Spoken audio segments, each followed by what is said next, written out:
Welcome, welcome, good people, wherever you are in the world. Now, everybody is wondering why now with this arrest of Keefe D, and how deep does this mess go? Well, I'm gonna tell you, it goes pretty deep, but we're just gonna do it one layer at a time. And right now, we got to look at this man for what he is. He's a man that shot himself in the foot because of his own vanity. But we appreciate him. We appreciate him talking and running his mouth the way he's been doing.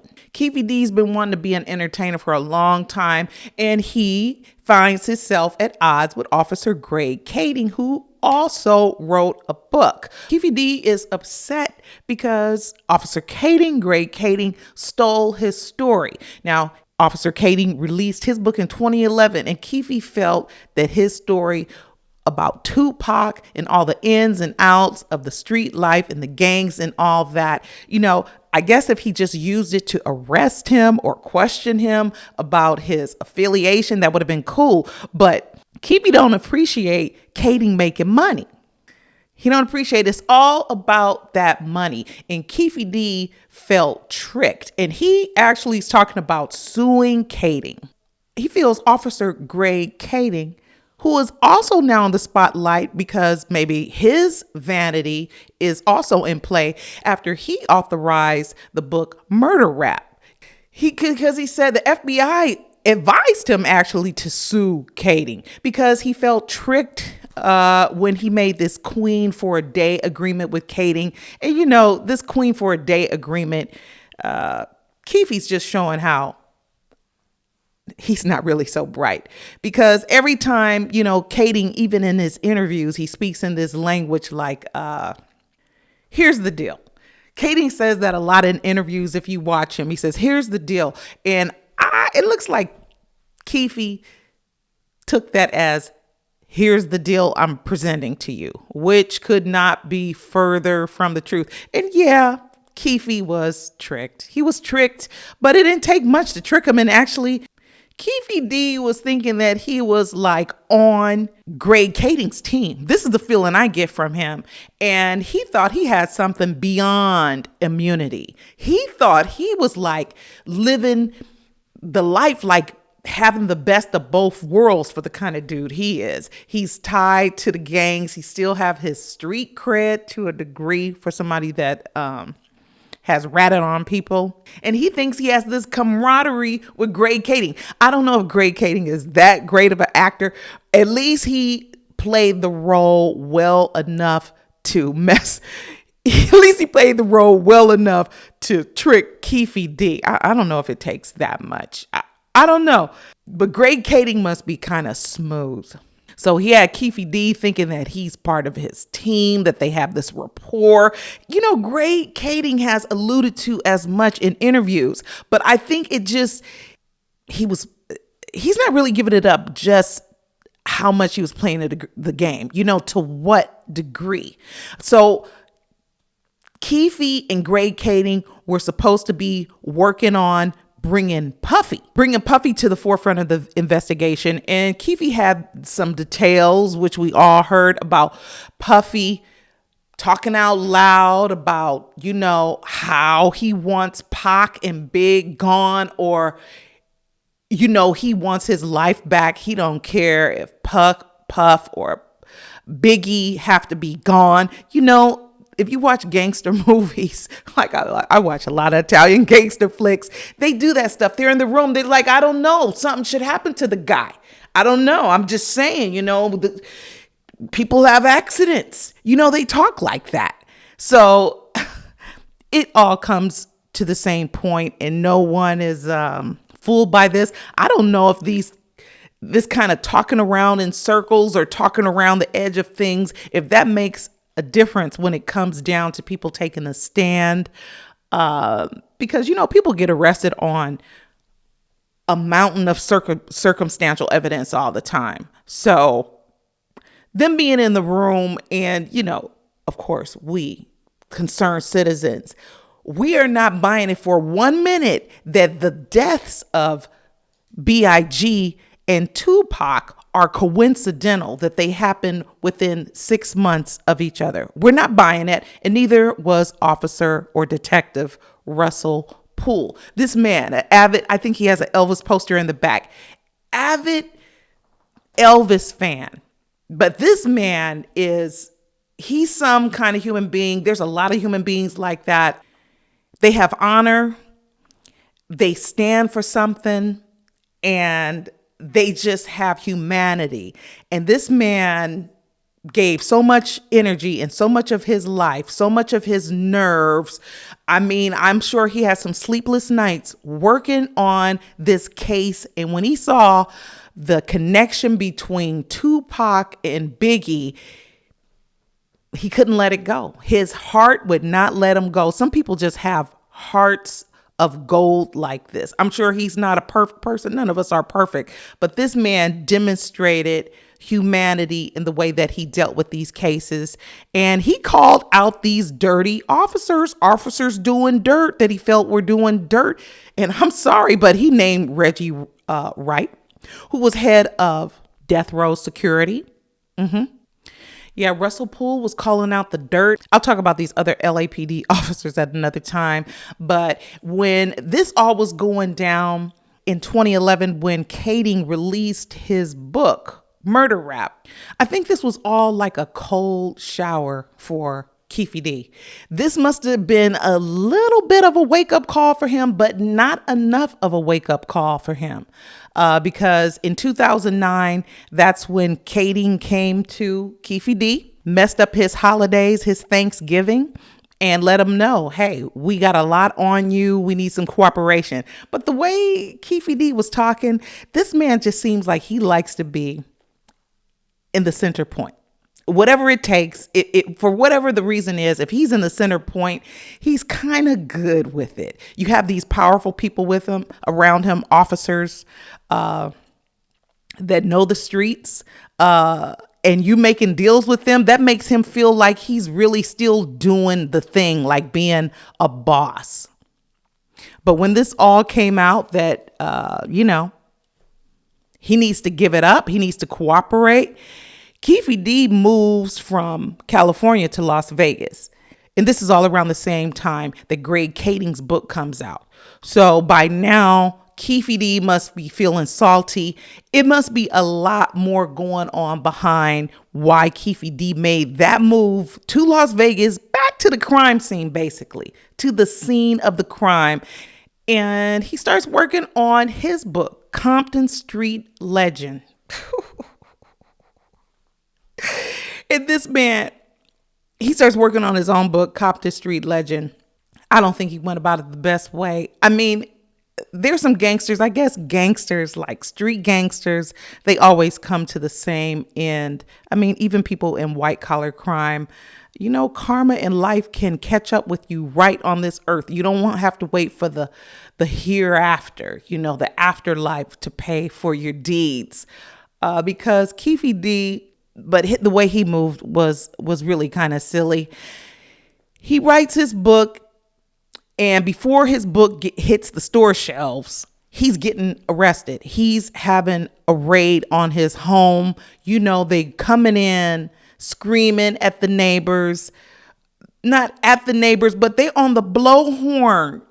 Just check it out. And Keefe D, before his book hits the shelves, he gets one more visit from Kading as a warning. What I understand was 2018, but it could have been 2019. I believe it was 2018. And then that's when the raid happened on Keefe D's home.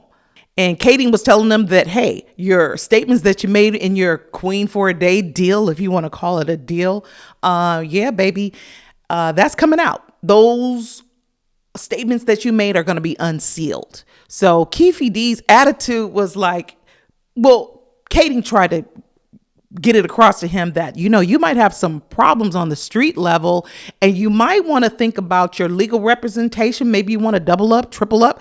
Keefe D is like, nah, bring it, man, bring it. I think that's idiotic. I really think that's idiotic. And you will see that Keefe's home gets raided.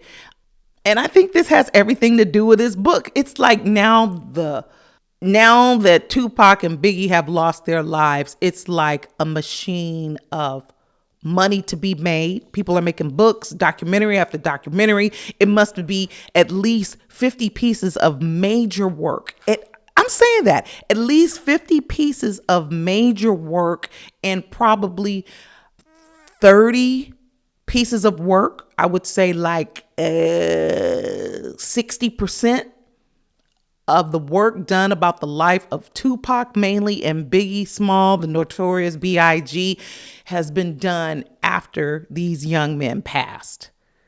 And there is no end, especially when you look at the life of Tupac, because his presentation was so huge. His message was so huge. There's a lot going on. But back to Keefe D, this fool, I'm going to say it. I said it. This fool thought he was part of the police department? Like he was in, like he could sit and have coffee with the guys. He had it really twisted. But it seems like when he got arrested, it was a brief stay, but he nor his wife, sometimes I speak English, real English, he nor his wife they just could not understand how the police could be at their house. Who are you looking for? You couldn't be looking for me. His wife too. I mean, Keefe D has done more dirt than the law allows. He had ties. His whole career got elevated in the dope game because he had ties to Pablo Escobar, which was his plug. That's where he was getting his drugs from. This was a direct source. But Keefe D was doing every kind of low level drug dealing you could think of. He didn't have his hands directly on it. He had people moving around for him. I don't even want to call this man an outright fool. They say that even criminals have the right to fair legal representation and they're innocent till proven guilty. But this man, I just have to say, he's a downright fool. And this seemed to be a very brief stay in 2018 when he was arrested and he refused to give his name. That just showed that he thought he had something above immunity. He thought he was in with the boys in blue. I don't know how they made this fool think that he was that good. I mean, I guess that's why I could never be a criminal. I could not believe nothing so harebrained like that. Or is Kading really that good of an actor? I mean, come on. And Keefe was talking to the officers. I mean, they're all in riot gear at his house. Riot gear on the blowhorn, just like it sound like a state of emergency, like it sound like a war zone. And he has the boldness, he has this attitude like, you don't know who I am. I'm not going to even tell you my name, you low-level officers. Wait till you find out who I am. All of y'all going to lose your jobs. You ain't going to have no pension. That's the kind of attitude he had. And once Keefe D is released from jail, he goes on to promote his book. He goes on this promotional tour about his book, Compton Street Legend. And he's bragging about his knowledge of crimes and the way he knows the streets and the respect that he has and all of this stuff that has to do with Biggie, Pac, and Puffy. It's really insane. And a lot, to be fair, a lot of men from that time, bodyguards and old gangsters, they have been on the circuit on these podcasts and these social media channels telling their war stories on podcasts, The Art of Dialogue, Vlad TV, and the list goes on and on. And they have agreements with these channels. So they have they're doing episodes, doing seasons of releasing this information. I mean, they're gang stories, there's Italian movies about legendary gang stories. And Keefe seems to think for some reason he's safe like these other dudes. I mean, I don't know if any of them are safe, but Keefe seems to think for some reason that he's safe and he has this level of immunity that he can write this book in his own words, which is pretty bold. He could have had somebody else write an unauthorized biography and let somebody interview him or not interview him, or just do a totally straight out unauthorized biography about his life and with the same title. But no, he's speaking in his own words. That's so doofus to me. That's completely doofus. But he shot himself in the foot. And I appreciate him for doing that, because maybe we're on the road to getting some closure about these painful losses of B.I.G. These guys were young. They did a lot of good things. They said the things that probably weren't cool all the time, but they were young men. And when you're in life, there's always a chance to grow. And somebody just took that away from them. And we should get to the bottom of this. And fans don't let go of this, because it's like, even for me, it's like what they represent. They're young men that have struggles coming out of environments like, it's just prevalent in the Black experience in America, and they fought their way out. And just when things should turn around, when they should be able to really make some things happen in their life and the lives of their communities and their families, it's just gone. It's just, life is not really fair all the time. But good, Keefe D was running his mouth. The grand jury said, no, bring him in. So he returned to the scene of the crime, and life and karma caught up with him. It was bound to catch up with him.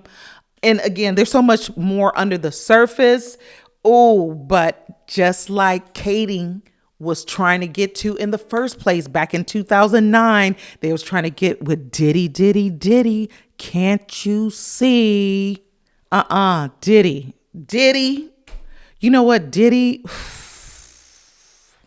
I'm talking about these dudes, but it's like putting your hands, for so many of us, it's just so clear.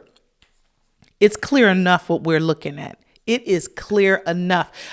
You know what? That's probably another reason why Keefe had to go to Vegas. It's because just like even on the street level, that you had anything to do with taking out Pac, and now that information is just circulating online. Yeah, I can see why you would go to Vegas in the suburbs, because Keefe says that he's not afraid to roam the streets, but I bet you are. Anyway, there was a whole firestorm. We'll get into the other layers of that firestorm that set this whole thing off, because it just happened like dominoes falling. Now this stuff is getting ready to get cleared up. Until the next one, y'all keep living your life like it's golden. Peace.